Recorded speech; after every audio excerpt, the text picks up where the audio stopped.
Hi, my name is Robert Allen. I'm a partner at MJMA, and we're the architects for the Canada Summer Games building and the Henley Rowing Center. I was going to talk to you today a little bit about some of the sustainability features that are built into both of those projects. So we're standing here at the Canada Summer Games Center.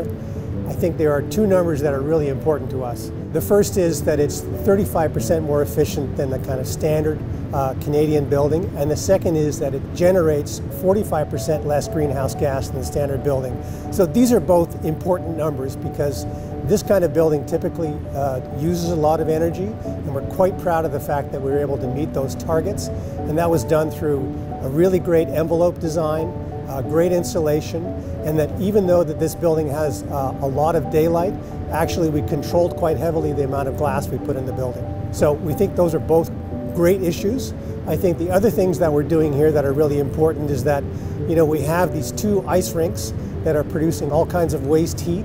We have found ways to redeploy that waste heat to heat the seats for the spectators and preheat the hot water within the buildings to save that energy and to keep it inside the system. The other thing that we've done is actually we have a great sort of folded roofscape across the top of the building that not only controls light into the space, but actually allows us to deploy a green roof to all the visible areas, and that's going to start to help control both stormwater and to help with the urban heat island effect.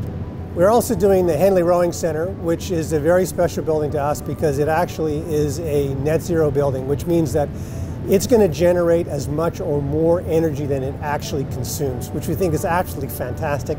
It's also a net zero carbon project. A lot of effort has been made in terms of sequestering carbon.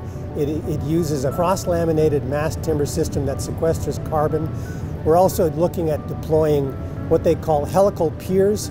We're reducing the amount of concrete that we use on site because that's an enormous greenhouse gas producer, so we're using helical piers in the foundations to cut down on the concrete.